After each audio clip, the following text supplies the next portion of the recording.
तो चलिए हम लोग अब क्या देखते हैं, पॉल्यूशन का लेक्चर नंबर 2 देखते हैं। इससे पहले लेक्चर 1 को हमने देखा था, इन डिटेल बता रहे हैं, इसलिए ध्यान से बात को समझिएगा और जो इंपॉर्टेंट बात लगेगी वह आप क्या करिएगा, लिख लीजिएगा। समझ में आ रही है बात? तो हमने क्या देखा था लेक्चर 1 में, तो हमने वाटर पॉल्यूशन के बारे में देखा था, पॉल्यूशन का इंट्रोडक्शन बताया था पहले, उसके बाद में वाटर पॉल्यूशन के बारे में बताया था, उसके बाद में वाटर के बाद था आपका सॉइल पॉल्यूशन के बारे में दिखाया था, ठीक है। उसके बाद में हमने एयर पॉल्यूशन के बारे में दिखाया था और सल्फर डाइऑक्साइड के बारे में दिखा दिया था, ठीक है, कि सल्फर डाइऑक्साइड से कैसे पॉल्यूशन होता है, ताजमहल का जो पीला रंग है वह सल्फर डाइऑक्साइड के कारण जो है ना वह कैसे हो रही है, ठीक है, और यह पेट्रोल उद्योग के पास से ज्यादा निकलता है। अब हेडिंग लगाइएगा 4 के बाद 5 नंबर, ठीक है। जो लेक्चर 1 नहीं देख करके आए हैं कृपया करके लेक्चर 1 देख लीजिएगा, और नहीं तो 5 से आप देखते चलिए। अब लेड पॉल्यूशन, ठीक है, लेड मतलब शीशा, समझ में आई बात? लेड पॉल्यूशन इसको बोलते हैं लेड। लेड का मतलब क्या होता है? शीशा होता है, लेड बोलते हैं इसको, हिंदी में बोला जाता है शीशा,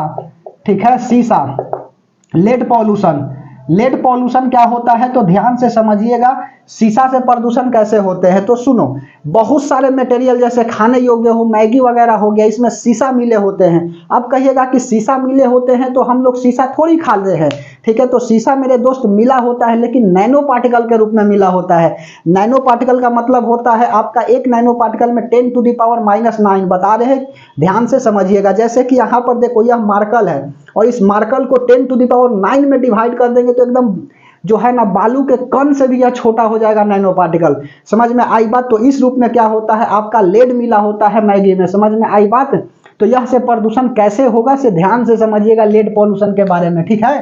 तो चलिए कहाँ कहाँ यह मिला होता है लेड पॉल्यूशन, उसके बाद में जो है ना पॉल्यूशन बोलेंगे। अब समझ लो कि यह कहाँ मिला होता है। सवाल पूछ देता है कभी कदार भुलाइल भटकल, तो लिख दो कुछ ऐसे खाद्य पदार्थ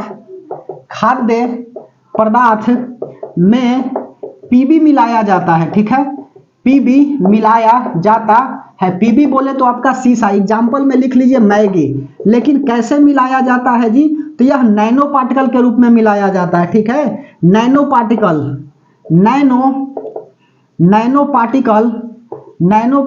के रूप में क्या होते हैं? मिलाए जाते हैं। नैनो पार्टिकल के रूप में मिलाए जाते हैं। यह आपका अंतिम लेक्चर होगा बायोलॉजी का भी, ठीक है। यहां से बायोलॉजी आपका समाप्त हो जाएंगे। एक नैनो पार्टिकल की वैल्यू लिख लो 10⁻⁹ मीटर होता है। अच्छा से लिखो 10⁻⁹ मीटर, याद रखिएगा, ठीक है। और -9 है तो 1/10⁹ मीटर। इसका अर्थ क्या बनता है? तो इसका अर्थ बनता है मेरे दोस्त कि जैसे यह मार्कल है, अब इस मार्कल को डिवाइड करेंगे 10⁹ में, एक लिख करके 10 जीरो चढ़ा दो और इतना 9 जीरो चढ़ा दो, और उसके बाद में क्या करिए इसको आप तोड़ दीजिए उतना पार्ट में, तो एक पार्ट क्या कहलाएगा? नैनो पार्टिकल कहलाएगा, ठीक है। तो नैनो पार्टिकल के रूप में मिले होते हैं। उसके बाद यह और कहाँ मिला होता है? तो यह जो है ना पेट्रोल वगैरह में मिले होते हैं, ठीक है। पेट्रोल में मिला होता है। याद रखिएगा कि पेट्रोल में किसका इस्तेमाल किया जाता है, सीधे पूछ देगा किस मेटल का प्रयोग किया जाता है, आपका हक्का बक्का बंद हो जाएगी। लेड का प्रयोग किया जाता है। जो स्नॉकिंग होती है ना, खटखटाहट की आवाज होती है, जैसे मोटरसाइकिल को आप बंद कर दीजिएगा तो देखिएगा खट खट खट खट खट आवाज निकलता है, खट खट खट, इस तरह से जो है ना आवाज निकलता है। समझ में आई बात? तो इसको हम लोग नॉकिंग साउंड बोलते हैं। समझ में आ रही है बात? अब इसको समाप्त करने के लिए क्या करते हैं? टेट्रा इथाइल लेड का प्रयोग किया जाता है, ठीक है। तो चलो लिख देता हूं, पेट्रोल में भी पीबी मिलाया जाता है, पीबी मिलाया जाता है, ठीक है, मिलाया जाता है,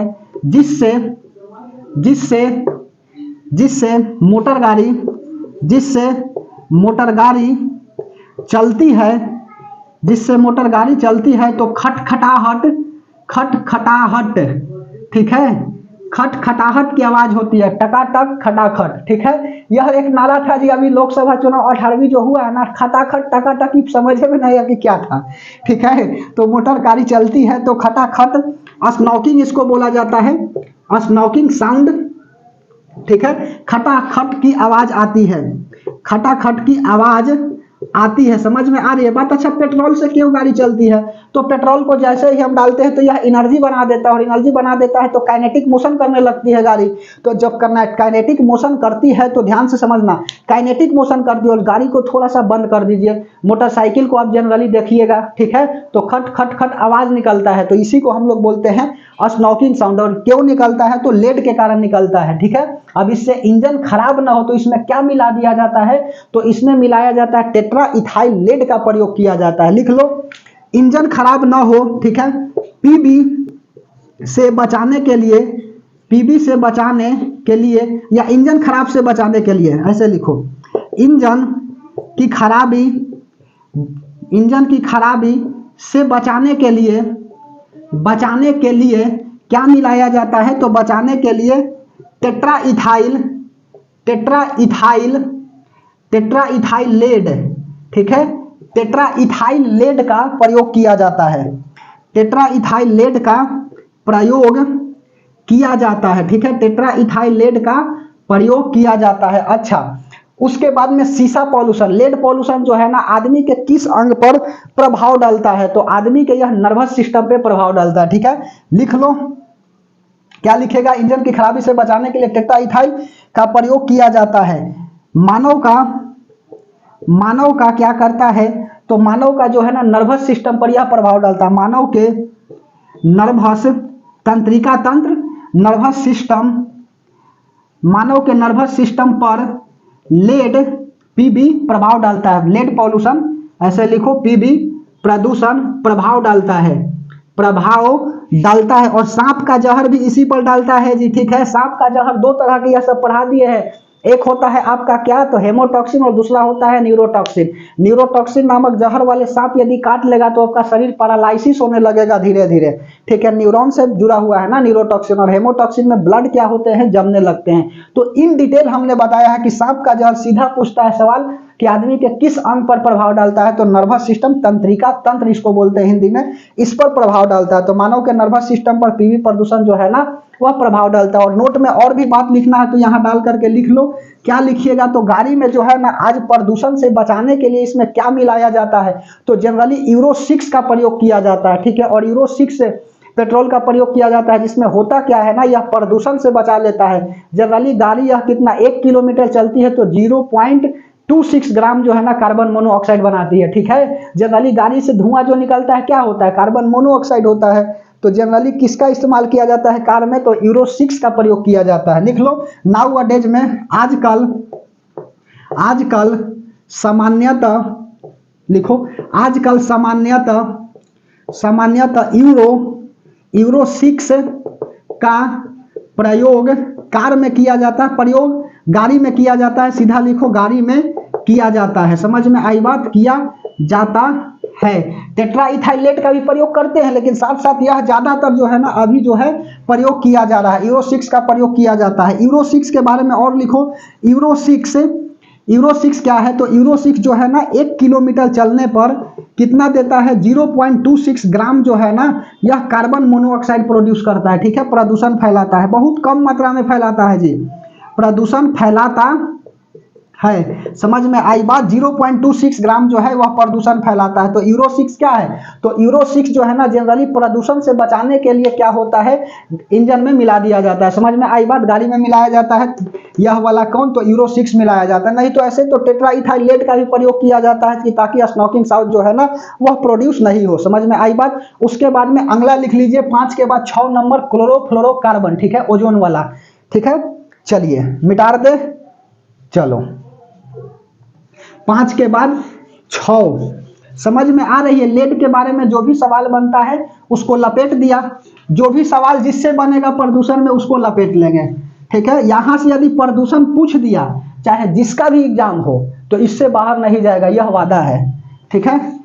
ध्यान से समझते चलिए, लास्ट लेक्चर है जी। उसके बाद में हम लोग कल से अब केमिस्ट्री को देखेंगे, बायोलॉजी का समाप्ति, ठीक है। हमने अपना इसमें पूरा प्रयास किया है। आप जो हमने वीडियो बनाए हैं 1 से लेकर के यह 30वां वीडियो हो जाएगी, 30 लेक्चर हमने किया बायोलॉजी के ऊपर। आप कृपया करके पूरा देख लीजिएगा और आप कहीं का भी क्वेश्चन ला करके बनाइएगा, ठीक है। समझ में आई बात। यदि 25 सवाल है तो 22-23 सवाल जो है ना इस क्लास से पढ़ाया हुआ मिल जाएगा आपको डिट्टो। समझ में आई बात, क्योंकि हम भी क्या होता है तो हम भी इधर उधर का सवाल देख करके ही आते हैं। ऐसा समझ में आ रही है बात आपको भी? बोलिए, इधर उधर का सवाल हम भी ढूंढ करके कि ऐसा पूछ रहा है तो हो सकता है कि आगे भी ऐसा पूछ सके, ठीक है, और यही बात को बताते हैं, ठीक है। तो चलिए 5 के बाद 6 जो भी आपका हो, 6 नंबर हो या 7 नंबर हो, हेडिंग लगा लीजिए CFCS क्लोरोफ्लोरोकार्बन, क्लोरोफ्लोरोकार्बन CFC ना, क्लोरोफ्लोरोकार्बन CHLORO क्लोरोफ्लोरो, ठीक है, फ्लोरा जी, क्लोरोफ्लोरोकार्बन, फुलौरा की बात नहीं कर रहे हैं, देख रहे हो विनोद सिंह, ठीक है। CFC तो क्लोरोफ्लोरोकार्बन, ठीक है। यह क्या है तो यह जो है ना ओजोन की लेयर को क्या कर रहा है, बर्बाद कर रहा है। ओजोन की लेयर कहां पे होती है सवाल पूछता है ज्योग्राफी से। तो मेरे भाई थोड़ा सा ध्यान से देख लो, यह हो गया हमारा अर्थ, ठीक है, यह पृथ्वी हो गई। उसके बाद में इसको हम लोग क्या बोलेंगे तो इसको हम लोग बोलेंगे ट्रोपोस्फेयर, ट्रोपोस्फेयर। उसके बाद में यह हो जाएगा क्या, स्टार्टोस्फेयर, स्टार्टोस्फेयर, ठीक है, SPHERE होता है स्टार्टोस्फेयर। फिर उसके बाद में यहां से इसको क्या बोलेंगे, मीसोस्फेयर, ठीक है। उसके बाद में यहां से इसको क्या बोलेंगे तो इसको हम लोग बोलेंगे एक्सोस्फेयर ना, आइनोस्फेयर, आइनोस्फेयर। और उसके बाद में इसको बोलेंगे एक्सोस्फेयर, ठीक है। समझ में आई बात। तो यह आपका ट्रोपोस्फेयर, स्टार्टोस्फेयर, मीसोस्फेयर, आइनोस्फेयर और एक्सोस्फेयर। तो इस स्टार्टोस्फेयर में क्या होते हैं तो O3 का लेयर होता है। याद रखिएगा ओजोन की लेयर जो है ना वह कहां पे पाए जाते हैं तो यह स्टार्टोस्फेयर में पाया जाता है, ठीक है, स्टार्टोस्फेयर में पाया जाता है। इसको क्या बोलते हैं, क्षोभ मंडल, इसको मध्य मंडल, इसको क्या बोला जाता है, आयन मंडल, बहिर्मंडल, और स्टार्टोस्फेयर को क्या बोला जाता है, ताप मंडल, ठीक है। हाँ याद आ गई ना जी। देखो बड़ा हिंदी टाइट होता है, ताप मंडल इसको बोलते हैं क्षोभ मंडल, क्षोभ मंडल, ठीक है। उसके बाद में मीसोस्फेयर को मध्य मंडल बोला जाता है, आइनोस्फेयर को आइनोस्फेयर ही बोला जाता है, और इसको बाद में एक्सो को बहिर बोला जाता है, बहिर्मंडल बोला जाता है। फिर तो यहां से ब्रह्मांड आ जाते हैं, ठीक है। तो ध्यान से समझते चलिएगा बात। तो ट्रोपोस्फेयर, स्टार्टोस्फेयर में क्या होते हैं, O3 का लेयर होता है। तो ओजोन को कौन बर्बाद कर रहा है तो ओजोन की लेयर को क्लोरोफ्लोरोकार्बन बर्बाद कर रहे हैं, ठीक है, क्लोरोफ्लोरोकार्बन बर्बाद कर रहे हैं। यह सवाल कई बार पूछा हुआ है, ठीक है। तो ओजोन O3, ठीक है, यह ऑक्सीजन, जब ऑक्सीजन से रिएक्शन करेगा तो क्या बना देगा, यह एटमॉस्फेरिक ऑक्सीजन से रिएक्शन करेगा तो O2, और फिर यह दूसरे ऑक्सीजन से रिएक्शन करेगा तो O3 बना देगा। समझ में आई बात। इसी को बोलते हैं ओजोन, ठीक है। तो ओजोन की परत को कौन बर्बाद कर रहा है, ओजोन की लेयर को कौन बर्बाद कर रहा है तो क्लोरो और फ्लोरो बर्बाद कर रहा है, ठीक है। O3 के लेयर को CFC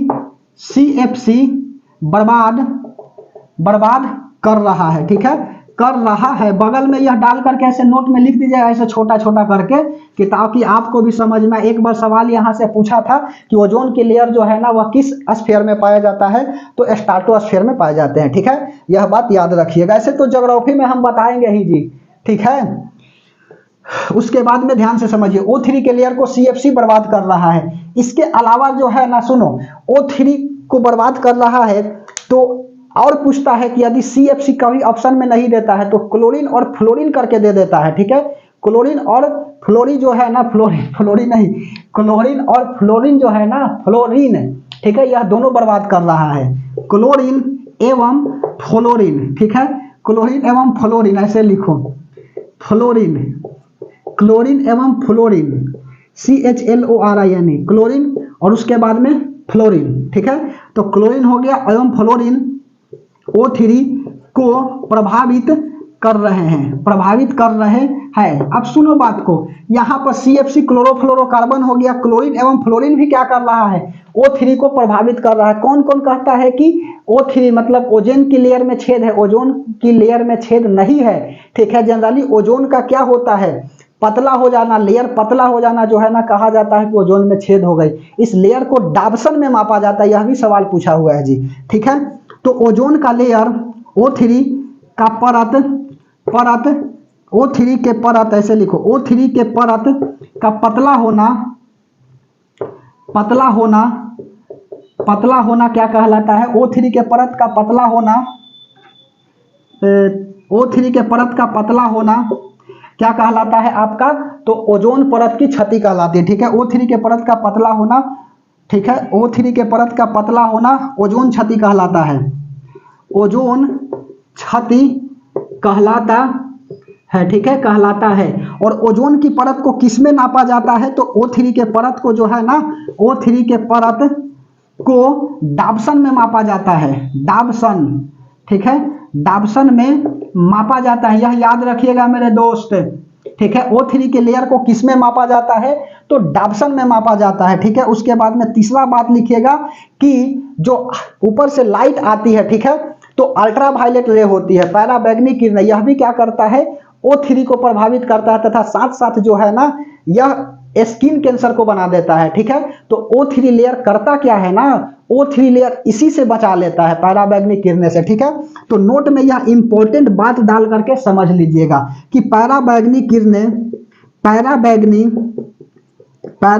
किरणें बोले तो अल्ट्रावायलेट रे, अल्ट्रावायलेट रे, ठीक है, से अल्ट्रावायलेट रे से O3 बचाता है। ठीक है, O3 क्या करता है, तो O3 जो है वह बचाता है, और नहीं तो यह पराबैंगनी किरणें से क्या होता, तो सीधे स्किन डिजीज हो जाती। ठीक है, स्किन कैंसर हो जाता है, स्किन कैंसर। समझ में आ रही है बात। तो ऊपर से जो सूरज से निकलता है ना लाइट, यह सन है, और सन से जो रे निकल रही है वह क्या होता है, तो अल्ट्रावायलेट रे होती है। और यही अल्ट्रावायलेट रे जो है ना डायरेक्ट हमारे बॉडी पे आ जाएगा तो स्किन कैंसर हो जाएगा। ठीक है, तो लिख लो इसके डायरेक्ट पैराबैंगनी, ऐसे लिखो, अल्ट्रावायलेट रे डायरेक्ट स्किन पे पड़ता है, स्किन पर पड़ता है तो स्किन कैंसर हो जाएगी। ठीक है, स्किन कैंसर हो सकती है। ठीक है, स्किन कैंसर क्या हो सकता है, हो सकता है। समझ में आई बात। तो डायरेक्ट जो है ना अल्ट्रावायलेट रे यदि पड़ गया आपके शरीर पर तो आपको स्किन कैंसर हो जाएगा। तो यह पराबैंगनी किरणें से कौन बचाता है, तो O3 बचाता है। समझ में आई बात। सचिव जी यदि आपसे कोई पूछेगा कि आपको हथौड़ी कौन दिया है तो मेरा नाम मत लीजिएगा, ऐसे मेरा नाम विनोद है। ठीक है, देखे हो, यह जो है ना पंचायत सीरीज का तीसरा, ध्यान से समझिए बात। तो अल्ट्रावायलेट रे जो है ना डायरेक्ट स्किन पर पड़ता है तो इससे क्या हो जाती है, स्किन कैंसर हो जाती है। तो क्लोरोफ्लोरोकार्बन के बारे में जो है ना हमने यहां से सवाल लपेट लिया। अब हेडिंग लगाइएगा नाइट्रोजन। ठीक है, कि नाइट्रोजन से कैसे पॉल्यूशन फैलते हैं, ध्यान से समझते चलिए। ठीक है, एगो दूगो जनरली पॉल्यूशन में यह सब गिनल चुनल जो है ना कार्बन मोनोऑक्साइड, कार्बन डाइऑक्साइड, यह सब पढ़ा देता है सब, और उसके बाद में कहता है कि हो गया प्रदूषण खत्म। ठीक है, देखिए कितना हम बता रहे हैं। यह छठा के बाद सतमा मिटा रहे। चलिए अब जहां पे पेड़ बेच लिए होंगे ना वहां से देखिएगा मिला करके। ठीक है, उसके बाद में अगला लिखिए नाइट्रोजन, नाइट्रोजन। ठीक है, अब नाइट्रोजन से लपेट लेते हैं सवाल। देखो पढ़ाई का यह तरीका होता है ना कि जो पॉसिबल क्वेश्चन बनता है, ठीक है, उसको आसपास से क्या करो, रिलेट करके, और जो भी सवाल उस पर बनता है लपेट डालो। ठीक है, ध्यान से समझिए बात को। एक बार अच्छा से फाउंडेशन पढ़ लीजिए और उसके बाद टारगेट में जाकर के लगाते रहिए एकदम। समझ में आई बात है। तो चलिए, तो 6 के बाद 7 नंबर, 7 में क्या लिखिएगा, नाइट्रोजन। ठीक है, नाइट्रोजन, नाइट्रोजन एटॉमिक नंबर 7 होता है, याद करा देंगे।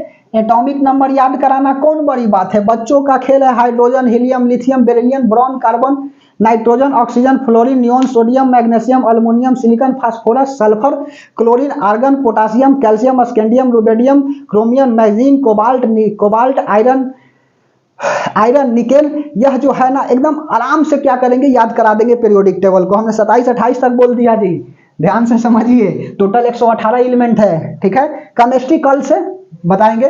नाइट्रोजन, नाइट्रोजन क्या है, तो सुनो, नाइट्रोजन का काम क्या होता है, जनरली जो है ना यह आग बुझाने के लिए प्रयोग किया जाता है। CO2 का भी प्रयोग किया जाता है। ठीक है, आग बुझाने के लिए CO2 का भी प्रयोग किया जाता है। हम नाइट्रोजन लिख देंगे ना तो कहेगा कि ले मास्टर आकर के बता रहा है CO2 और यह बता रहा है नाइट्रोजन, आपका हो जाएगा हक्का बक्का बंद। ठीक है, और कभी कभी ऑप्शन में देता ही नहीं है CO2 तो कहिएगा कि क्वेश्चन गलत है। तो यह नाइट्रोजन करता क्या है ना, आग से बचा लेता है। समझ में आ रही है बात, आग को फैलने से बचाता है। तो लिख लीजिए नाइट्रोजन क्या होता है, तो नाइट्रोजन, नाइट्रोजन आग को फैलने से बचाता है, आग को फैलने से बचाता है, ठीक है। आग को फैलने से क्या कर लेता है, तो आग को फैलने से बचा लेता है नाइट्रोजन, ठीक है। उसके बाद में नाइट्रोजन ऑक्सीजन से रिएक्शन करके क्या करता है, तो नाइट्रस ऑक्साइड या नाइट्रस डाइऑक्साइड का बना, नाइट्रस ऑक्साइड या नाइट्रस डाइऑक्साइड बनाता है, ठीक है। लिखो नाइट्रोजन, बता रहे हैं इसका प्रयोग कहां पर है जी, नाइट्रोजन ऑक्सीजन से, नाइट्रोजन ऑक्सीजन से अभिक्रिया मतलब रिएक्शन, अभिक्रिया करके NO nitrous oxide, nitro oxide, ठीक है। उसके बाद में या NO2 नाइट्रस डाइऑक्साइड, ठीक है, नाइट्रस डाइऑक्साइड, ठीक है, यह बनाता है, नाइट्रस NO2 बनाता है। समझ में आ रही है बात, बनाता है। अब सुनो, जो बिजली चमकती है ना, ध्यान से समझिएगा, जो बिजली चमकती है और उससे जो प्रदूषण होता है, उससे कौन सी गैस बाहर निकलती है, बोलिए।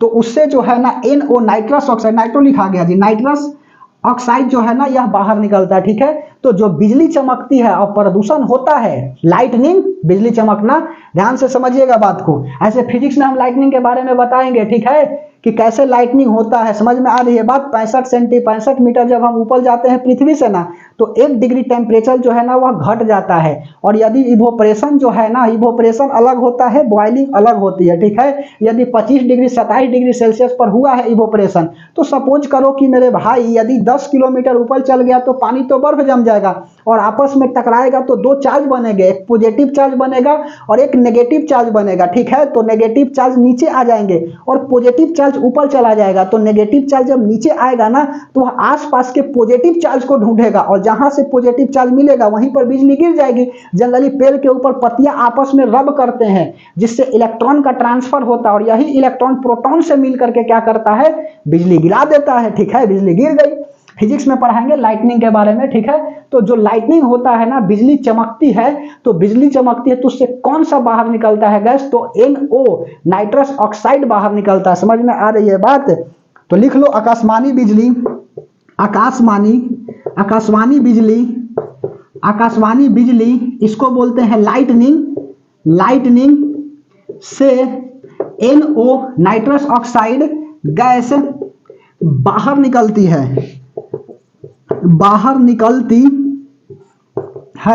ठीक है। नाइट्रस ऑक्साइड गैस जो है क्या होता है, तो इससे बाहर निकलता है, ठीक है। 1 नंबर इंपॉर्टेंट बात। और 2 नंबर इंपॉर्टेंट बात, तीसरा भी इंपॉर्टेंट बता रहे, पीसीएस में पूछा हुआ, ठीक है, ध्यान से समझिएगा।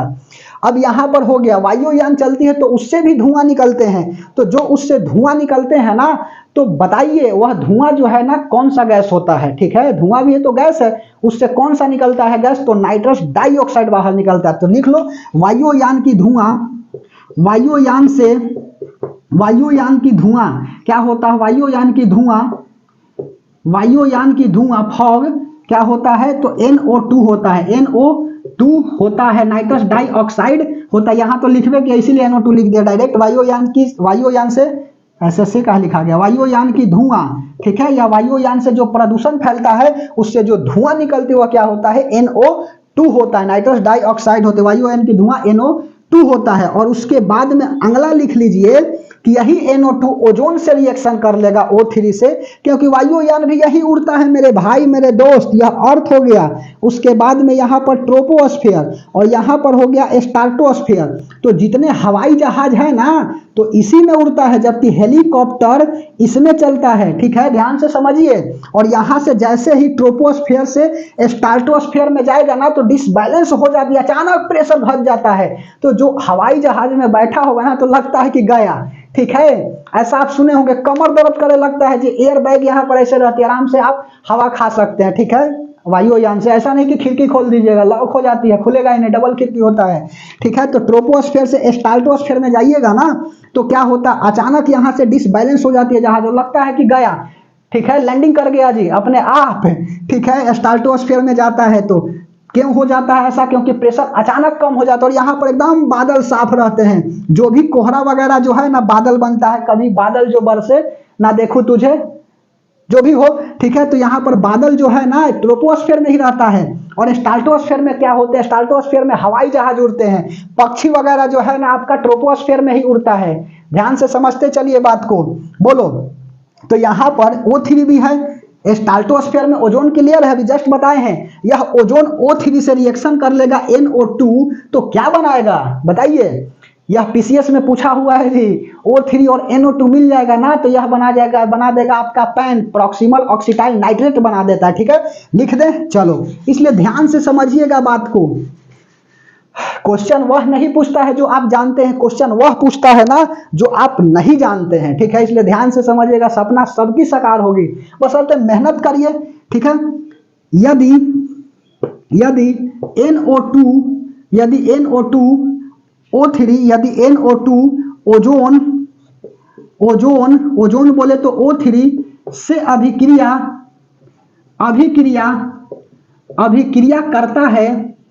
करता है तो पैन बनाता है, PAN बनाता है। ठीक है, बनाता है। इसमें पूछा क्या था ना, तो पूछा था पैन का फुल फॉर्म, प्रॉक्सिमल ऑक्सीटाइल नाइट्रेट। लिखो, प्रॉक्सिमल PAROXI प्रॉक्सिमल ऑक्सीटाइल AU है जी, A हो गया UXIL ऑक्सीटाइल, प्रॉक्सिमल ऑक्सीटाइल नाइट्रेट। ठीक है, यह क्या बनाता है, पैन बनाता है, प्रॉक्सिमल ऑक्सीटाइल नाइट्रेट बनाता है। तो O3 जो है ना NO2 से अभिक्रिया करता है, रिएक्शन करता है, तो क्या बनाता है, प्रॉक्सिमल ऑक्सीटाइल नाइट्रेट बनाता है। ठीक है, उसके बाद में यह प्रॉक्सिमल ऑक्सीटाइल नाइट्रेट होता क्या है, यह जो है ना घना कोहरे के समान होता है। ठीक है, जहां पर अंधेरा कर देता है, कोहरा देखियो, कोहरा मतलब वाटरमेलन की बात हम नहीं, वाटर में तो तरबूज होता है जी, पंपकिन, उसकी बात नहीं कर रहे हैं। ठीक है, कोहरा हम बोल रहे हैं जो ठंडा के दिनों में बादल की तरह दिखता है, घना कोहरा, उसी की तरह क्या होता है, पैन दिखता है। समझ में आई बात, प्रॉक्सिमल ऑक्सीटाइल नाइट्रेट दिखता है। ठीक है, इसीलिए इसको रासायनिक धूम भी कहते हैं। ठीक है, लिख लो, पैन घना कोहरा की तरह दिखता है। ठीक है, दिखता है, इसलिए इसे क्या कहते हैं, तो इसलिए इसे धूम, रासायनिक धूम भी कहते हैं, रासायनिक धूम कहते हैं। ठीक है, रासायनिक धूम कहते हैं, यह बात को लिख लीजिएगा। प्रॉक्सिमल जो है ना, प्रॉक्सिमल ऑक्सीटाइल नाइट्रेट घना कोहरा की तरह दिखता है, इसलिए इसे रासायनिक धूम कहते हैं। ठीक है, अब यही NO2 जो है ना करता क्या है, हाइड्रोजन ऊपर थोड़ा सा जाएगा। ठीक है, थोड़ा सा ऊपर चला जाएगा NO2, तो हाइड्रोजन से रिएक्शन कर लेगा। ठीक है, हाइड्रोजन से रिएक्शन कर लेगा और उसके बाद में हाइड्रोजन से रिएक्शन करके क्या बना देगा, HNO3 बना देगा, नाइट्रिक एसिड बना देगा, और यही नाइट्रिक एसिड बरस जाएगी तो अम्लीय वर्षा हो जाएगा। ठीक है, एसिड रन हो जाएगी। ठीक है, इसको मिटारे, थोड़ा सा ध्यान से समझते चलिएगा, बात समझ में आ रही है, बोलिए। इसके बाद इंक डालते हैं, चिंता नहीं करने का, हमको भी थोड़ा सा चिलचिलाहट टाइप का लग रहा है, धुंधला उग रही है, तो ठीक है, चलिए ध्यान से समझते चलिएगा। ना समझ में आए तो कमेंट सेक्शन में कमेंट करिए। ठीक है, चलिए क्या लिखना है, तो उसके बाद में अगला पॉइंट लिखना। इस तरह से पॉइंट चलता है, ऐसा नहीं कि कथा कहानी लिए और पूरा का पूरा लेकर के लिख दिए। ठीक है, HNO2 ऐसे लिखो, NO2 हाइड्रोजन से रिएक्शन करके HNO3 बना देता है। ठीक है, HNO3 बनाता है, इसको बोलते हैं नाइट्रिक एसिड।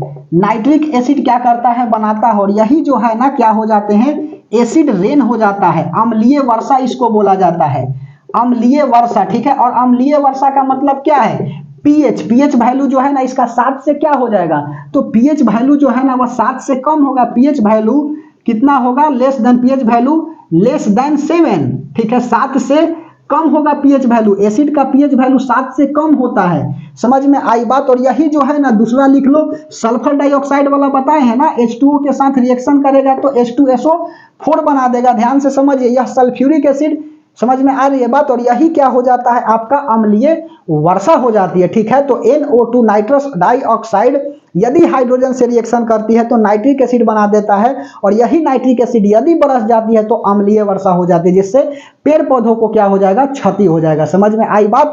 अब हेडिंग लगाइए आप कार्बन डाइऑक्साइड, ठीक है। आप हेडिंग लगा लीजिए क्या, तो आप हेडिंग लगा लीजिए कार्बन डाइऑक्साइड। तब तक हम क्या करते हैं, तब तक इसमें इंक पिला देते हैं, ठीक है।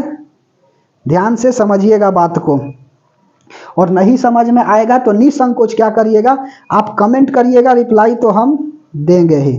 लगा लीजिए हेडिंग कार्बन डाइऑक्साइड, 7 के बाद 8 है चाहे 9 है, जो भी हो आप हेडिंग लगा लीजिए। धैर्य बना करके रखिए, ज़्यादा नहीं 20 सेकेंड, उसके बाद तो फिर लगेंगे ही, ठीक है। देखो एक ही लक्ष्य होना चाहिए क्या, कि जब तक तोड़ेंगे नहीं तब तक छोड़ेंगे नहीं, ठीक है। इसीलिए आराम से एकदम अच्छा से पढ़ना है, सावधानी पूर्वक क्रमबद्ध तरीके से, ठीक है। चलिए नाइट्रोजन के बाद हेडिंग लगा लिए कार्बन डाइऑक्साइड, 8वां मिटा दें। चलो कार्बन डाइऑक्साइड, आज पॉल्यूशन को खत्म कर देंगे चाहे कितना ही बड़ा लेक्चर हो, ठीक है। जिद्दी टाइप का थोड़ा सा होना चाहिए जी, ठीक है, कि ना यह करेंगे तो करेंगे, ठीक है, और नहीं तो ऐसे आप सो करके दिन गंवा रहे तब तो कोई फायदा नहीं है, ठीक है। चलिए कार्बन डाइऑक्साइड 7 के बाद 8 CO2। अच्छा यह क्यों 8 लिख रहे हैं जी, ताकि हम आपको लास्ट में कह सके कि देखो प्रदूषण हमने कितना बताया, ठीक है। ऐसा कुछ बात नहीं है, ठीक है। आप मत लगाइए डायरेक्ट, ऐसे हज करके लगाओ, ठीक है। ध्यान से समझो। तो CO2 का मतलब क्या होता है, कार्बन डाइऑक्साइड, ठीक है, कार्बन डाइऑक्साइड, ठीक है, कार्बन डाइऑक्साइड। अब सुनो कार्बन डाइऑक्साइड यह करता क्या है, यह जो है ना कार्बन डाइऑक्साइड, तो यह जनरली ग्लोबल वार्मिंग को बढ़ा देता है, ठीक है। Global warming green house gas को क्या करता है, यह इफेक्ट करता है CO2। तो green house gas plus global warming को क्या करता है, यह कार्बन डाइऑक्साइड इफेक्ट करता है। प्रकाश संश्लेषण से यह क्या होता है, प्रकाश संश्लेषण के लिए यह आवश्यक होती है, ठीक है। लिख लो CO2 यह ग्रीन हाउस गैस, यह green house gas, green house plus global warming, global warming को प्रभावित करता है, ठीक है, प्रभावित करता है। ग्रीन हाउस गैस और ग्लोबल वार्मिंग क्या होता है, तो ग्रीन हाउस गैस का क्या होता है, बड़ा रूप जो है ना वह कहलाता है ग्लोबल वार्मिंग। और ग्लोबल वार्मिंग क्या होते हैं, टेम्परेचर का अत्यधिक बढ़ जाना, ठीक है, धीरे धीरे टेम्परेचर बहुत बढ़ जाते हैं, उसी को बोला जाता है ग्लोबल वार्मिंग। और यह ग्लोबल वार्मिंग के लिए कौन सा है जी, ग्लोबल वार्मिंग कराने के लिए कौन जो है वह प्रभावित करता है, ठीक है, इफेक्ट करता है ग्लोबल वार्मिंग को, ठीक है। ग्लोबल वार्मिंग बढ़ती है, हमारा सवाल यह है, ध्यान से सुनो, कि ग्लोबल वार्मिंग कैसे बढ़ जाती है, तो जनरली मीथेन वगैरह से जो है ना यह बढ़ जाती है, ठीक है। तो अत्यधिक टेम्परेचर का बढ़ जाना, अत्यधिक टेम्परेचर का क्या हो जाना, अत्यधिक टेम्परेचर का बढ़ जाना, यह ग्लोबल वार्मिंग कहलाता है, ठीक है। और ग्रीन हाउस गैस में भी टेम्परेचर बढ़ते हैं लेकिन कम बढ़ते हैं, लेकिन इसी का बड़ा रूप क्या हो जाएगा, ग्लोबल वार्मिंग हो जाएगा। जैसे अभी देख लीजिए, ठीक है, तो धीरे धीरे टेम्परेचर बढ़ते चला जाएगा, तो यही तो ग्लोबल वार्मिंग हो जाएगी। समझ में आ रही है बात। अभी देखो पेड़ पौधा जो है शहरी क्षेत्रों में कम हो गया है, तो अचानक टेम्परेचर देखिए कि कितना बढ़ रहा है, 42 डिग्री टेम्परेचर, ठीक है, 44 डिग्री सेल्सियस टेम्परेचर, इस तरह से जो है ना टेम्परेचर पहुंच रहे हैं। तो ग्रीन हाउस का बड़ा रूप क्या होता है, ग्लोबल वार्मिंग होता है, ठीक है। और इसको इफेक्ट कौन कर रहा है, तो यह प्रभावित कर रहा है CO2 कार्बन डाइऑक्साइड, ठीक है। अच्छा ग्रीन हाउस गैस का नामांकन किसने किया, और ग्लोबल वार्मिंग का नामांकन जो है ना किसने किया, तो इसका नामकरण कौन किया, तो इसका नामकरण जो है ना आर्हेनियस नामक साइंटिस्ट है, लिख लो आर्हेनियस जो है ना, आर्हेनियस ने इसका नामकरण किया। और ग्लोबल वार्मिंग का नामकरण जो है ना किसने किया, तो बोली करके था, बैंकर बोली, नामकरण जो है वह किसने किया, तो बैंकर, ठीक है, बैंकर बोली, ठीक है। यह जो है ना क्या किया था, इसका नामकरण किया था। तो सीधे सीधी सवाल जो है ना पूछ लेता है। अच्छा ग्रीन हाउस गैस में कौन कौन आते हैं, यह भी बात लिखो, ग्रीन हाउस गैस के नाम लिखो, ग्रीन हाउस गैस के नाम, ठीक है। एक कोड बताते हैं, इस कोड में याद रखना क्या है, तो कोड में है मीना की जलवा, ठीक है, कोई अटपट नहीं समझेगा जी, मीना की जलवा, एक कोड याद रखिए, मीना की जलवा। मी से क्या हो जाएगा, मीथेन, मी से हो जाएगा आपका मीथेन, न से हो जाएगा नाइट्रोजन, ठीक है, नाइट्रोजन हो गया, क से हो गया कार्बन डाइऑक्साइड CO2 अभी बोले भी, और जलवा मतलब जलवाष्प, ठीक है, जलवाष्प, समझ में आई बात। तो जलवाष्प, मीथेन, नाइट्रोजन, कार्बन डाइऑक्साइड, जलवाष्प। इसके अलावा प्लस में CFC क्लोरोफ्लोरो कार्बन, यह क्या करता है, ग्रीन हाउस गैस को बनाता है, ठीक है। तो ग्रीन हाउस गैस में सीधा सवाल पूछता है कि कौन सा इसमें से ग्रीन हाउस गैस नहीं है, तो इसके अलावा जो रहेगा ना वह ग्रीन हाउस गैस नहीं रहेंगे, ठीक है। ग्रीन हाउस गैस मतलब टेम्परेचर धीरे धीरे बढ़ जाना, और इसी का बड़ा रूप क्या कहलाता है, तो ग्लोबल वार्मिंग कहलाते हैं, ठीक है। अच्छा, उसके बाद में नोट में और क्या बात लिखिएगा, तो नोट में यहां बात डाल करके लिख लीजिए कुछ कि यदि CO2 पृथ्वी पर से पूर्णतः समाप्त हो जाता है, ठीक है, पूर्णतः समाप्त हो जाता है कितना, 0.03% है जी। कार्बन डाइऑक्साइड की मात्रा एटमॉस्फेयर में कितना है, तो 0.03 है। सबसे ज्यादा नाइट्रोजन है 78%, 21% नाइट्रोजन, 21% ऑक्सीजन है। यह सब बात को याद रखिएगा, पता नहीं किस रूप में क्वेश्चन आ जाएंगे और आपको फेल करा करके चले जाएंगे, ठीक है। इसीलिए हमको उतना तैयारी बेहतर करना है ना कि ताकि सवाल ससुर के कोई भी आए तो बस उसको भेदना है, ठीक है।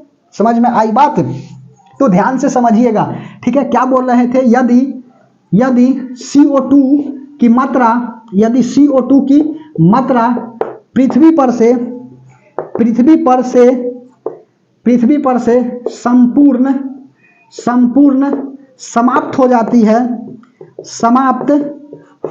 है, तो इसका कंडीशन देखो, हो जाती है तो इसका प्रभाव होगा, क्या प्रभाव होगा से ध्यान से समझो। प्रभाव होगा दिन के समय जो टेम्परेचर है ना, दिन का टेम्परेचर जो है वह हो जाएगा 100 डिग्री सेल्सियस, ठीक है, 100 डिग्री सेल्सियस। और रात का जो टेम्परेचर है ना, रात का टेम्परेचर वह हो जाएगा -40 डिग्री सेल्सियस। 0 डिग्री सेल्सियस पर बर्फ जमता भी है और पिघलता भी है। पानी जम गया, ठीक है, 0 से जस्ट थोड़ा सा नीचे आएगा, नहीं के बराबर, ठीक है, तो क्या हो जाएगा, बर्फ जम जाएगा, और 0 से जस्ट थोड़ा सा ऊपर जाएगा तो यह क्या हो जाएगा, पिघलना स्टार्ट हो जाएगा। तो मेल्टिंग क्या हो जाएगा, पिघलना, और फ्रीजिंग क्या होता है, जमना। समझ में आई बात, फ्रीजिंग मतलब क्या होता है, जम गया, फ्रीज हो गया, तो इसी को सॉलिडिफिकेशन कहते हैं। केमिस्ट्री कल से स्टार्ट कर रहे हैं, देखना कितना मजा आ जाएगा। यदि नहीं सीखिएगा तब आकर के कमेंट कर दीजिएगा, ठीक है। ध्यान से समझिएगा बात को, रेलवे वगैरह में साइंस सबसे ज्यादा पूछता है। तो यदि CO2 की मतलब पृथ्वी पर से संपूर्ण समाप्त हो जाती है तो इसका प्रभाव होगा दिन के समय का टेम्परेचर 100 डिग्री सेल्सियस और रात के समय का टेम्परेचर -40 डिग्री सेल्सियस हो जाएगा। तो यह कार्बन डाइऑक्साइड है। प्रकाश संश्लेषण फोटोसिंथेसिस के लिए भी क्या होता है, कार्बन डाइऑक्साइड की आवश्यकता होती है, ठीक है। इसको मिटा दे। कार्बन डाइऑक्साइड के बाद अगला हेडिंग लगा लीजिए आप, मीथेन, ठीक है। मीथेन मिटा रहे, चलो मीथेन 8 के बाद 9 नंबर में हेडिंग लगा लीजिए मीथेन।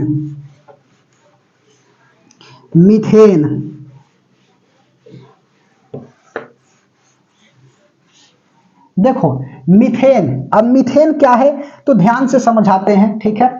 और थोड़ा सा कहोगे तो डिटेल भी हम तोड़ देंगे, हमको क्या दिक्कत है, ठीक है। मीथेन यह रूट वर्ड में पहला स्थान पर आता है। रूट वर्ड क्या होता है, decide the position of carbon, ठीक है। आप पढ़े होंगे कहाँ पे, तो क्लास 10th में पढ़े होंगे, कार्बन एंड कंपाउंड टॉपिक है एक, ठीक है, उसमें पढ़े होंगे। Meth, eth, prop, but, pent, hex, hept, oct, non, dec, dodec, undec, tridec, tetradec, pentadec. पढ़ा तो 9-10 गो होगा, 10 गो पढ़ा होगा। एन रहता है ना तो सिंगल बॉन्ड हो गया, इन रहता है तो आपका डबल बॉन्ड हो गया, और आइन रहता है तो आपका ट्रिपल बॉन्ड हो गया। इसके लिए होता है अल्केन का फार्मूला CnH2n+2 CnH2n, और उसके बाद में CnH2n और -2 होता है, ठीक है। यह होता है अल्केन, अल्किन, अल्काइन। समझ में आई बात, तो यह हो जाएगा N लगा देंगे तो हो जाएगा मीथेन, ठीक है। तो इसका फार्मूला CH4 बन जाएगा, लिख लो ब्रैकेट में बगल में CH4। केमिस्ट्री में हम सिखाएंगे, अभी सब हवा नहीं लग रहा होगा, और जो पढ़ा है तो उसको तो बहुत अच्छा लग रहा होगा, ठीक है। तो N, इन, आइन, अल्केन, अल्किन, अल्काइन के बारे में बताएंगे। समझ में आ रही है बात। यूपीएससी अलग होता है, यूपीएससी इसका मतलब होता है इंडियन पब्लिक सर्विस कमीशन, ठीक है। और बीपीएससी का मतलब होता है बिहार पब्लिक सर्विस कमीशन। यह सब पढ़ाए हैं जी, ठीक है। आर्टिकल नंबर आप जा करके देखिए 300 कहाँ से 8 से लेकर के 300 कहाँ तक जाइए, 23 तक जाइए, यहाँ जो है ना आपका काम हो जाएगी, ठीक है। समझ में आ रही है बात, पूरा इन डिटेल चर्चा किए हैं सिविल सर्विस के बारे में, ठीक है। चलिए भाग संख्या 14 में खूब बताए हैं जी, इसलिए ध्यान से समझिएगा, ठीक है। अच्छा, पॉलिटिकल साइंस में क्या बोल रहे थे, देखो IUPSC, ठीक है, international union pure applied and chemistry, ऐसे होगा, IUPAC होता है, international union pure applied and chemistry, ठीक है। इसके पर क्या होते हैं, नोमेनक्लेचर के आधार पर इसका नेमिंग किया जाता है। समझ में आ रही है बात, केमिस्ट्री में बताएंगे, इन डिटेल बताएंगे, चिंता मत करिएगा, हाइड्रोकार्बन में यह पढ़ाना है, ठीक है, इनऑर्गेनिक में। समझ में आ रही है बात, इसको मिटा दे, बोलो हेडिंग लगा लीजिए मीथेन। तो मीथेन जो है ना यह कहाँ पे मिलता है, तो मीथेन जो है ना जनरली मार्सी एरिया में मिलता है। मार्सी एरिया कहने का अर्थ है कि जहाँ दलदली क्षेत्र होता है ना उसी को हम लोग बोलते हैं मार्सी एरिया, ठीक है। मार्सी एरिया मिलते हैं जहाँ पे ऑर्गेनिक कंपाउंड का डिकम्पोज होता हो, वहीं पर क्या होता है, मीथेन गैस मिलता है, ठीक है। तो यह है दलदली, दलदली, यह दलदली, दलदली उस दलदली क्षेत्र, यह दलदली क्षेत्र कौमा, और कहाँ लिखिएगा, दलदली क्षेत्र धान की खेत, धान के फसल में, धान के खेत में, धान के खेत में, ठीक है, धान के खेत में गाय पगुराती है जी, गाय जो चबाती है यह कौन सा गैस बनाती है, मीथेन गैस बनाती है, दलदली क्षेत्र में, धान के खेत में। उसके बाद में और कहाँ लिखिएगा, नाली वगैरह में, नाली में, ठीक है। उसके बाद में गाय जो पगुराती है, गाय पगुराती है ना, तो उससे कौन सा गैस बनता है ना, तो गाय पगुराती है तो वह मीथेन गैस बनता है। दलदली क्षेत्र, धान के खेत में, नाली में, ETC कर दो, ETC में पाया जाता है, ठीक है। ETC में क्या होता है, यह पाया जाता है, ध्यान से समझिएगा। उसके बाद में जैसे मीथेन कैसे बनाना होता है, तो देखो मीथेन बनाने के लिए, अच्छा, प्रिपरेशन ऑफ मीथेन खूब पूछता है क्लास 10th में भी, और बिहार बोर्ड का जो बच्चा है ना तो 12th में भी। What happen when sodium acetate heated with the soda lime, sodium acetate को सोडा लाइम से रिएक्शन कराएंगे ना तो क्या होगा, देखो सोडियम एसीटेट CH3COONA हो गया और सोडा लाइम NaOH हो गया, रिएक्शन करेगा तो क्या बनाएगा, कैल्शियम ऑक्साइड, और 300 डिग्री सेल्सियस टेम्परेचर दे देंगे, ठीक है। केमिस्ट्री जी ध्यान से समझिएगा, इंटरेस्टिंग है। तो यहाँ से देखो होगा क्या, यहां से देखिए CH3 टूट जाएगा और यहां से H टूट जाएगा, तो यह H इसके स्थान पर आ जाएगा, बोलिए, तो यहां पर मीथेन बन गया। और उसके बाद में और क्या बना देगा, तो यहां पर देखो Na2CO3 बना देगा, सोडियम बाइकार्बोनेट, Na2CO3, समझ में आई बात। तो CH4 प्लस Na2CO3 यह क्या कर दिया, यह बना दिया, समझ में आ रही है। तो मीथेन क्या हो गया, बन गया। और मीथेन कहां पर बनता है, तो मार्सी एरिया में बनता है। मार्सी एरिया का मतलब होता है दलदली क्षेत्र जहां पे ऑर्गेनिक कंपाउंड का डिकम्पोज होता हो, ठीक है। इसीलिए मीथेन को क्या कहते हैं, मार्स गैस कहते हैं, ठीक है। मार्सी एरिया में मिलता है, ठीक है, इसीलिए इसको हम मार्स गैस कहते हैं। ऐसा नहीं ना कि मार्स गैस यहाँ पर सूरज हो गया, उसके बाद में बुध, शुक्र, पृथ्वी, मंगल, एस्टेरॉयड बेल्ट, ठीक है, ऐसा नहीं ना, बृहस्पति, शनि, अरुण, वरुण, अरुण, ठीक है, इस तरह से नहीं ना। बोलिए मार्स, वेनस, अर्थ, जुपिटर, मार्स, सुनो, मरकरी, वेनस, अर्थ, मार्स, उसके बाद में अगला क्या आ जाएगा, asteroid belt, Jupiter, Saturn, Uranus, Neptune, ऐसा नहीं ना, ध्यान से समझिएगा बात। तो मार्स गैस क्यों कहा जाता है मीथेन को, क्योंकि मार्सी एरिया में मिला जाता है। ऐसा नहीं कि मंगल पर मिलता है तो मार्स गैस कहा जाता है ना, ठीक है, ध्यान से समझिएगा बात को, ठीक है। मार्सी एरिया में मिलता है जहां पे ऑर्गेनिक कंपाउंड का डिकम्पोज होता है, इसीलिए हम लोग मीथेन को क्या कहते हैं, मार्स गैस के तहत जानते हैं, ठीक है। चलिए उसके बाद में एक नोट में बात तुमको बताए, कहानी, तो देखो कहानी बताते हैं 3 दिसंबर 1984 का, ठीक है। 3 दिसंबर 1984 भोपाल मीथेन गैस कांड, ठीक है। 3 दिसंबर 1984 भोपाल गैस रिसाव के बारे में, ठीक है, रिसाव, 3 दिसंबर 1984 भोपाल गैस रिसाव। इसमें होता क्या है, तो इसमें होता है यूनियन कार्बाइड नामक फैक्ट्री थी, ठीक है। यूनियन कार्बाइड नामक फैक्ट्री में मीथेन जो है ना अचानक रिएक्शन कर लिया, ठीक है, और यह मीथेन आइसोसाइनाइड बना दिया, जो कीटनाशक की यह कंपनी था, ठीक है। और मीथेन आइसोसाइनाइड बनाया ना जी, तो इतना खतरनाक रिएक्शन किया ना कि ब्लास्ट कर गया वाटर की टंकी, मीथेन आइसोसाइनाइड बना करके, और पूरा जो है ना वहां पर व्यक्ति मर गए, ठीक है। हजारों की संख्या में क्या हुआ, वह व्यक्ति मर गए 3 दिसंबर 1984 को भोपाल गैस रिसाव कांड। और यही कारण है ना कि भोपाल में आज भी जो है ना इस गैस रिसाव कांड के कारण अंधा और बहरा जो है ना उस जगह पर क्या होता है, बच्चा पैदा लेता है, ठीक है, ध्यान से समझिएगा। तो 3 दिसंबर 1984 भोपाल गैस रिसाव कांड क्या हुआ था, तो इसमें यूनियन कार्बाइड, ठीक है, कार्बाइड नामक फैक्ट्री में मीथेन वाटर से, मीथेन पानी से अभिक्रिया करके मीथेन आइसोसाइनाइड बना लिया, मीथेन आइसोसाइनाइड बना लिया, मीथेन आइसोसाइनाइड बना लिया। इसका फार्मूला क्या होता है? CH3NCO, CH3NCO, ठीक है। यह क्या हो जाएगा जी? यह CH3NCO, यह आपका मीथेन आइसोसाइनाइड बना लिया। समझ में आ रही है बात? मीथेन आइसोसाइनाइड बना लिया और उसके बाद में क्या कर गया? यह ब्लास्ट कर गया, ठीक है। यह जो है ना, यह आपका क्या कर गया? तो ब्लास्ट कर गया। यह कंपनी जो है ना किसका था? तो एमएसड्रम, ठीक है।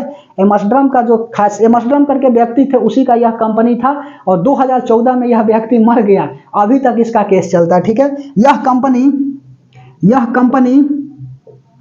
कीटनाशक थी। यह कंपनी कीटनाशक कंपनी थी, ठीक है। कीटनाशक कंपनी दवा बना रही थी, ठीक है। यह कंपनी कीटनाशक दवा बना रही थी, ठीक है। दवा बना रही थी और यह मीथेन आइसोसाइनाइड का प्रयोग जो है ना कहां पर किया जाता है? तो कीटनाशक में ही किया जाता है। कीटनाशक दवा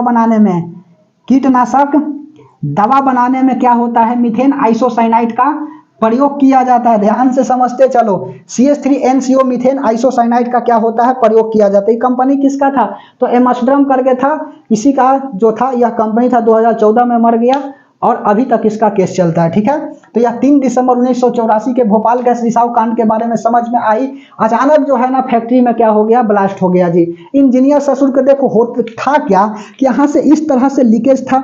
यह टंकी वाटर का है, इस तरह से यह भी टंकी वाटर का है। 3 गो बड़ा बड़ा टंकी है जी और यहाँ से फिर यह भी वाटर का टंकी है H2 और इसके ऊपर से पाइप गया है, मीथेन इसमें जा रहा है CH4 और यहाँ से यह लीक है, ठीक है। यह वाला लीक है तो यह वाला वाटर के साथ जा करके क्या कर गया? यह और कार्बन CH4 यह दोनों रिएक्शन कर गया और रिएक्शन करके यह पहले उड़ा और साथ में जब यह उड़ा ना तो यह दोनों को फाड़ दिया, ठीक है। यह दोनों को फाड़ दिया और मीथेन आइसोसाइनाइड एकदम कंप्लीटली बना लिया था, जिससे हजारों की संख्या में व्यक्ति जो है ना मर गए।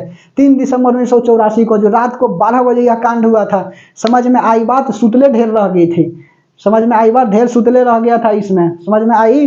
बोलिए। तो 3 दिसंबर 1984 का भोपाल गैस रिसाव कांड, ठीक है। उसके बाद में CH4 के बाद 1 मिनट बना रहिएगा।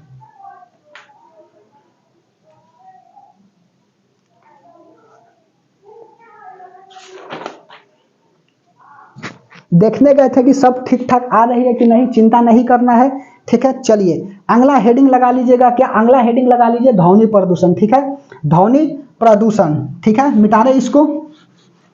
ध्वनि प्रदूषण, एक बात को लिखिएगा तो लिख लीजिए कि मीथेन का हम लोग जब कंप्रेस करते हैं तो क्या बनता है? तो मीथेन को CH4 को कंप्रेस्ड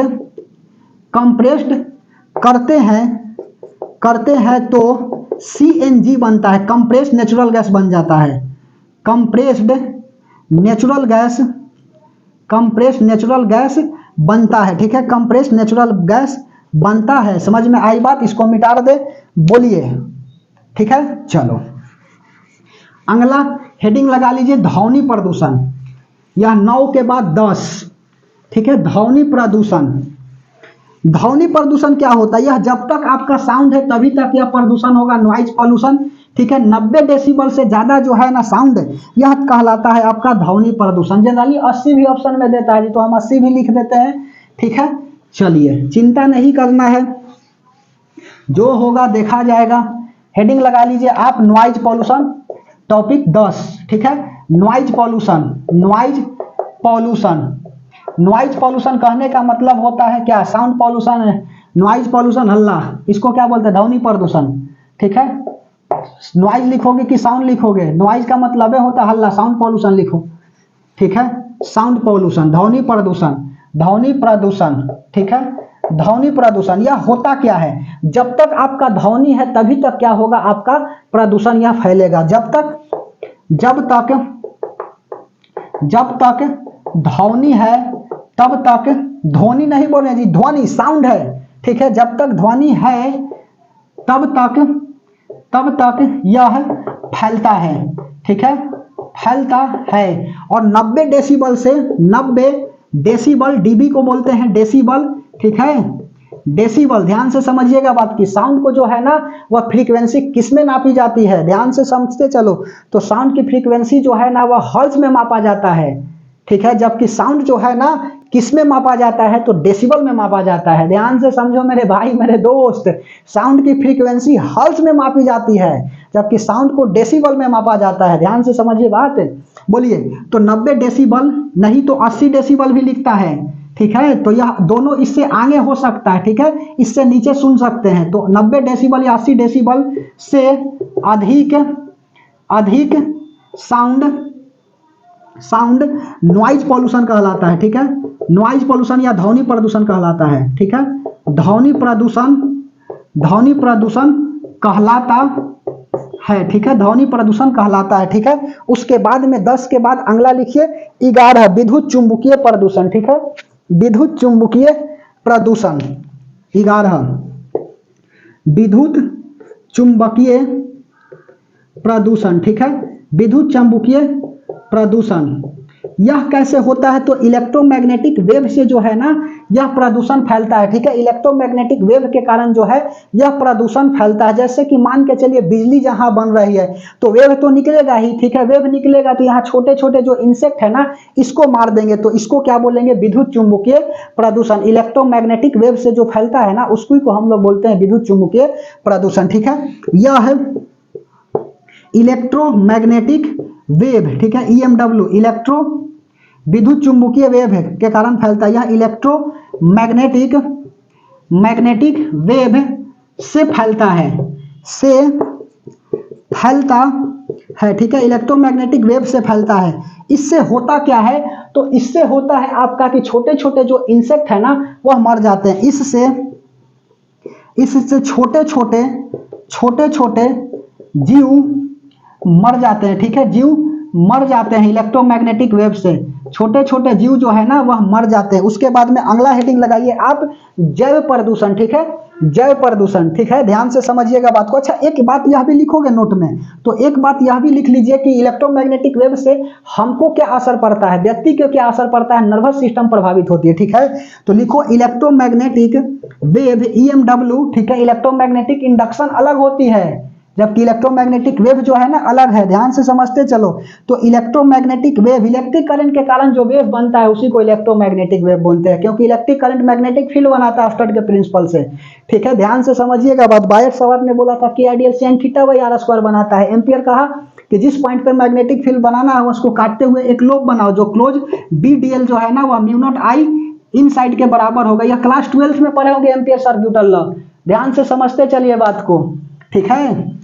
बताएंगे फिजिक्स, चिंता नहीं करना है, नहीं तो फिजिक्स यहाँ तोड़ने लगेंगे तो दिक्कत हो जाएगा ना। इसीलिए इलेक्ट्रोमैग्नेटिक वेव से नर्वस सिस्टम प्रभावित होता है, ठीक है।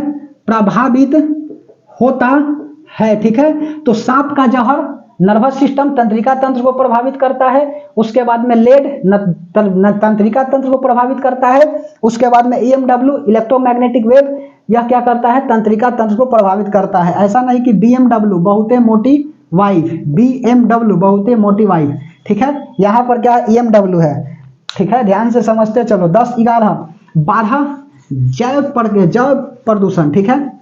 हिंदी में हम लिख देते हैं, जो भी हो आप समझ लीजिएगा, ठीक है। 11 10 11 12 जो भी नंबर हो जी यहाँ पर दिक्कत नहीं होना चाहिए। जैव प्रदूषण, ठीक है।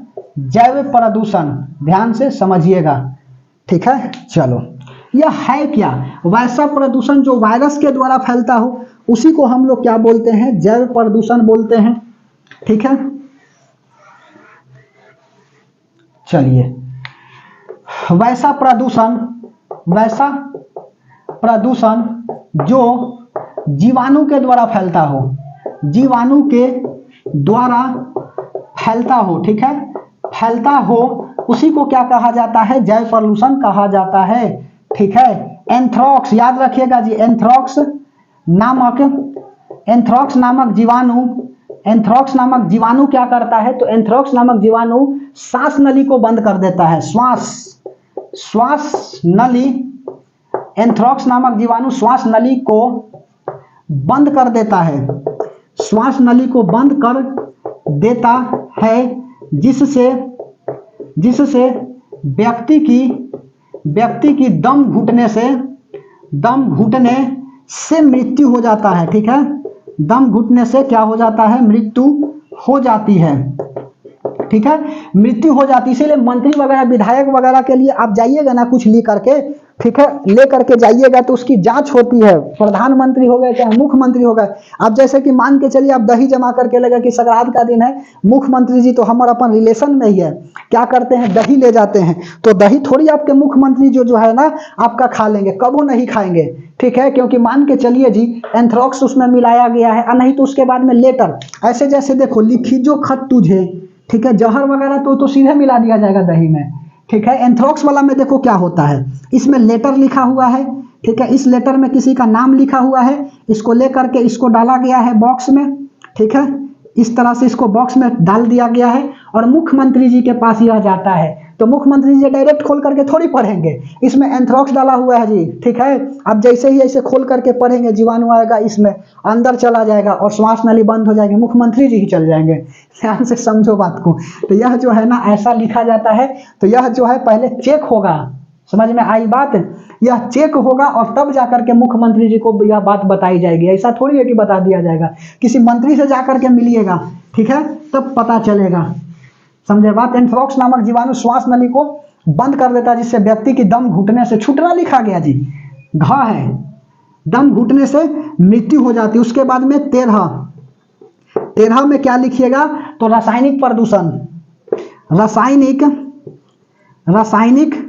प्रदूषण, केमिकल पॉल्यूशन, रासायनिक प्रदूषण, ठीक है, chemical pollution, CHEMICL, chemical pollution, देख लो ध्यान से, ठीक है। 14 नंबर 13 नंबर पर पहुंच गए जी। इसके बाद में न्यूक्लियर मतलब कि नाभिकीय प्रदूषण, ठीक है, न्यूक्लियर पॉल्यूशन, ठीक है, बता रहे हैं जो परमाणु बम से फैलता है, ठीक है। चलिए रासायनिक प्रदूषण, केमिकल पॉल्यूशन, यह जो है ना रसायन, ठीक है, रसायन के द्वारा फैलता है, रसायन के द्वारा फैलता है, रसायन के द्वारा फैलता है। रसायन का मतलब जैसे खेतों में किसान करते हैं ना यूजी लिथाइल डोज 50, ठीक है, उसके बाद में बेंजीन हेक्साक्लोरो, ठीक है, बेंजीन हेक्साक्लोरो, ऐसे तो बताए थे हम सॉइल पॉल्यूशन में कि 2 कारणों से फैलता है, याद आ रही है पहला लेक्चर में यह बताए थे कि 2 कारणों से फैलती है, कीटनाशक दवा से और दूसरा जो है ना अपर्दन से फैलता है, मिट्टी का ऊपरी परत का कटाव अपर्दन कहलाता है, ठीक है, जो चंबल नदी राजस्थान में बनाती है, बात बताए है ना, ध्यान से समझिए। तो लिथाइल डोज 50 और बेंजीन हेक्साक्लोरो, ठीक है, बेंजीन हेक्साक्लोरो ETC हो जाएगा। यह क्या करता है आपका रासायनिक प्रदूषण फैलाता है, ठीक है। उसके बाद में 14, इसको मिटा दे थोड़ा सा, आपका न्यूक्लियर वाला जो है ना इन डिटेल बताएंगे इसीलिए, ठीक है। चलिए 14 हेडिंग लगा लीजिए, 14 नंबर, 14 लास्ट है, उसके बाद में अब खत्म हो गया और बायोलॉजी आपका यहाँ पे क्या हो जाएंगे, समाप्त हो जाएंगे, और कल से हम लोग केमिस्ट्री के ऊपर चलेंगे, ठीक है। 30 लेक्चर मात्र 1 महीना आप दीजिए और आपका देखिए कि बायोलॉजी कैसा हो जाता है, ठीक है। 1 घंटा का तो लेक्चर है जी, कोई इससे छोटा भी है कोई बड़ा भी है, तो 30 घंटा मान के चलो, और क्या। 14 नंबर, ठीक है, नाभिकीय प्रदूषण, नाभिकीय प्रदूषण, ठीक है, नाभिकीय प्रदूषण यह है क्या, तो वैसा प्रदूषण जो एटम बम के फटने से होता है, परमाणु बम के फटने से होता है, उसी को हम लोग बोलते हैं नाभिकीय प्रदूषण। तो वैसा प्रदूषण लिखो, वैसा प्रदूषण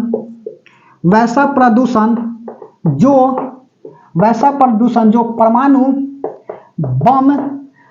बम के फटने से होता हो, फटने से होता है, ठीक है, परमाणु बम के फटने से होता है, ठीक है। जैसे कि आप देखो हिरोशिमा और नागासाकी 6 अगस्त 1945 और 9 अगस्त 1945 का डेट याद रखिए। जैसे 6 अगस्त 1945 और 9 अगस्त 1945 यहाँ पर बम गिरा था। देखो कौन गिराया था, अमेरिका वाला जापान पर गिरा दिया था जी। देखो ये जापान जो है कितना खचरा है आपको बताते हैं, ठीक है, देखो, ठीक है, अब तो ठंडा गया जी, बहुत पहले खचरा निकलता था। यह हिरोशिमा, ठीक है, हिरोशिमा पर, और उसके बाद में 9 अगस्त 1945 को यह क्या था आपका, तो हिरोशिमा और नागासाकी, ठीक है, यह बम गिराया गया था 6 अगस्त और 1945 हिरोशिमा पर, और 9 अगस्त 1945 को नागासाकी पर, ठीक है। इसका लिटिल बॉय उसका फैटमैन था जी, लिख लो बम का नाम लिटिल बॉय, ठीक है, छोटा बच्चा था, और इसका फैटमैन,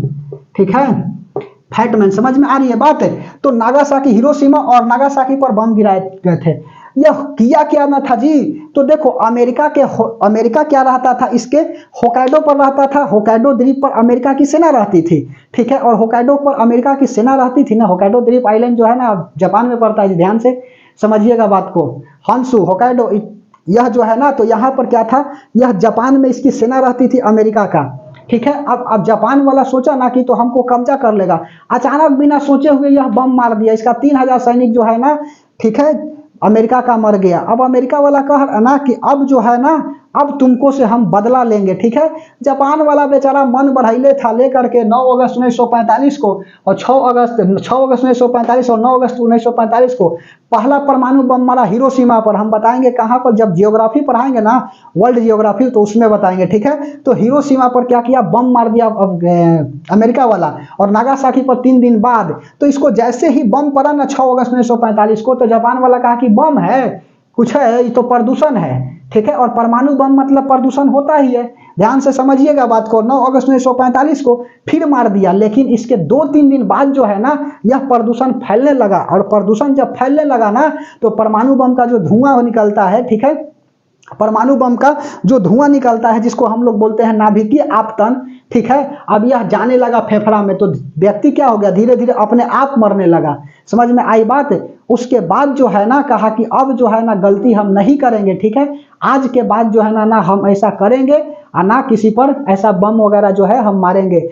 लेकिन हमारा जिम्मेदारी कौन लेगा। तो अमेरिका वाला कहा ना कि हम तुम्हारा जिम्मेदारी लेते हैं, ठीक है। और आज भी बात बताते, शॉर्ट बात बोल रहे हैं, बहुत बड़ा बात है जी। आज भी बात बता रहे हैं ना कि अमेरिका वाला उसका जिम्मेदारी लिया हुआ है। और आज देखिए कि जापान जो है ना डेवलपमेंट के क्षेत्र में अपना पैसा खर्चा करता है, नहीं कि सैनिक के क्षेत्र में। ध्यान से समझिएगा बात को। तो इसका असर जो है ना 30,000 सालों तक रहता है, ठीक है। लिख देता हूं। तो वैसा प्रदूषण जो परमाणु बम के फटने से होता है, उसी को कहा जाता है नाभिकीय पॉल्यूशन, ठीक है। न्यूक्लियर इसको पॉल्यूशन बोलते हैं, न्यूक्लियर पॉल्यूशन, ठीक है, न्यूक्लियर पॉल्यूशन। ध्यान से समझते चलिएगा। उसके बाद में देखो क्या लिखेंगे, तो लिखेंगे वैसा प्रदूषण जो परमाणु बम के फटने से होता है, हिरोशिमा। और उसके बाद में नागासाकी पर ऐसा जो है ना, एग्जाम्पल में लिख लीजिए, देखने को मिला। परमाणु बम का असर, परमाणु बम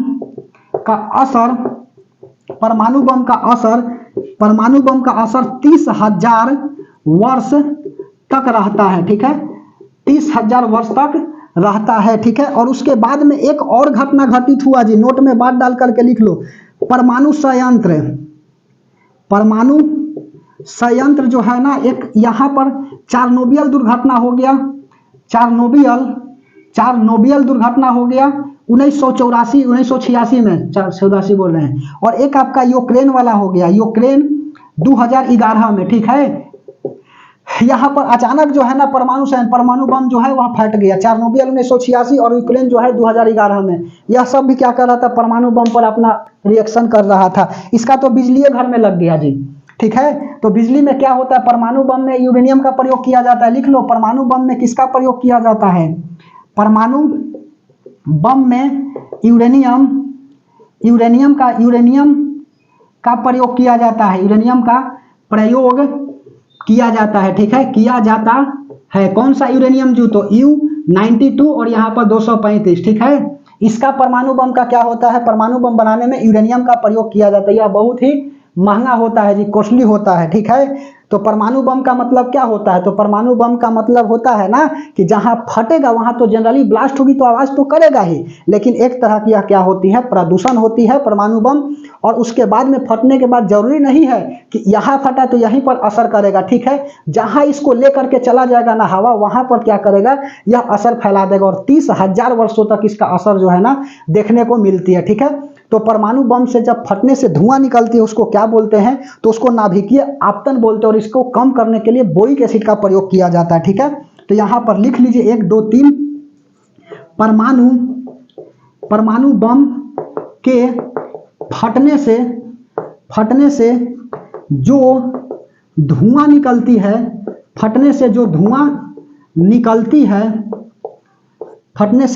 निकलती है, उसे नाभिकीय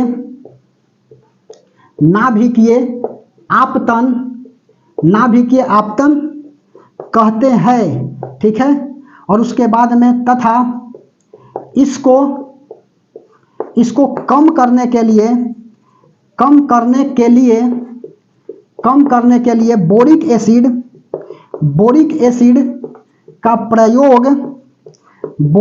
का प्रयोग किया जाता है। ठीक है, और दूसरा यहाँ पर चौथा बात, तीसरा के बाद चौथा क्या लिखिएगा,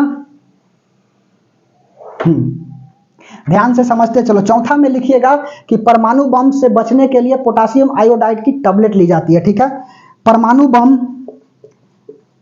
बम के इफेक्ट से, परमाणु बम के प्रभाव से बचने के लिए पोटेशियम आयोडाइड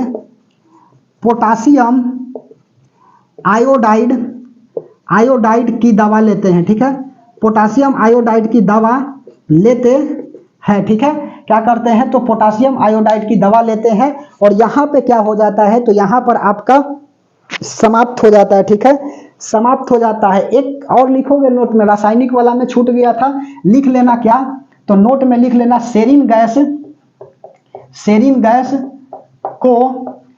गैस को गरीबों का परमाणु कहा जाता है, गरीबों का परमाणु कहा जाता है। ठीक है, परमाणु कहा जाता है। ठीक है, सेरीन गैस को क्या होता है, गरीबों का परमाणु कहा जाता है। ठीक है, यह रासायनिक वाला में लिख दीजिएगा।